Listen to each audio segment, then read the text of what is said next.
മുഖ്യമന്ത്രിയുടെ മകൾ വീണ വിജയന് വരും ദിവസങ്ങളിൽ കാര്യങ്ങൾ കടുപ്പമായി മാറും.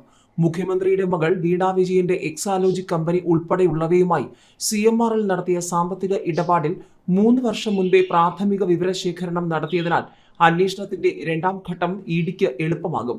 ആദായ നികുതി വകുപ്പിന്റെ കണ്ടെത്തലിൽ 2021 ഇഡി കൂടി അന്വേഷണം തുടങ്ങിയപ്പോൾ പ്രതിരോധിക്കാൻ ചടുലമായ നീക്കങ്ങൾ അന്ന് 2 കമ്പനികളും നടത്തുകയും ചെയ്തിരുന്നു. കൊച്ചിയിലെ IT പ്രിൻസിപ്പൽ കമ്മീഷണറേറ്റ് CMRLന്റെ 2016 മുതൽ 2019 വരെയുള്ള കണക്കുകൾ പരിശോധിച്ചതിലാണ് 135.5 കോടി രൂപയുടെ പൊരുത്തക്കേട് കണ്ടെത്തിയത്. തുടർന്നായിരുന്നു ഇഡിയുടെ പ്രാഥമിക അന്വേഷണം.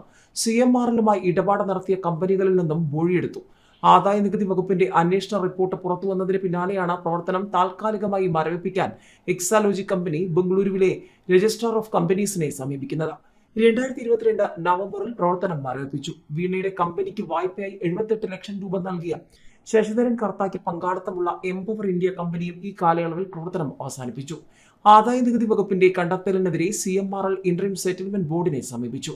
ആദായ നികുതി വകുപ്പിന്റെ റിപ്പോർട്ട് ഇന്ററിം സെറ്റിൽമെന്റ് ബോർഡിന്റെ പരിഗണനയിലെത്തിയതോടെയാണ് ഇതേ റിപ്പോർട്ടിന്റെ അടിസ്ഥാനത്തിൽ തുടങ്ങിയ അന്വേഷണം ഇഡി തൽക്കാലം നിർത്തിയത്. 1 വർഷത്തിലേറെ കഴിഞ്ഞാണ് സെറ്റിൽമെന്റ് ബോർഡിന്റെ വിധി വന്നത്. 73.5 കോടിയോളം രൂപ ആദായ നികുതിക്കായി വെളിപ്പെടുത്തേണ്ട ഗണത്തിലില്ലെന്നും ബാക്കി തുകയ്ക്ക് നികുതി അടയ്ക്കാമെന്നുമായിരുന്നു ബോർഡിൽ CMRL വാദിച്ചത്. എന്നാൽ മൊത്തം 136 കോടിയോളം രൂപ വെളിപ്പെടുത്താത്ത ഗണത്തിലാണെന്നും അതിലെ 81.5 കോടിക്ക് നികുതി അടയ്ക്കണമെന്നുമായിരുന്നു ബോർഡിന്റെ തീർപ്പ്. വീണയ്ക്കും കമ്പനിക്കും നൽകിയ 1.25 കോടിയോളം രൂപ ലഭിക്കാത്ത സേവനത്തിനാണെന്നും ഇതിന് നികുതി നൽകണമെന്നും വിധിച്ചു.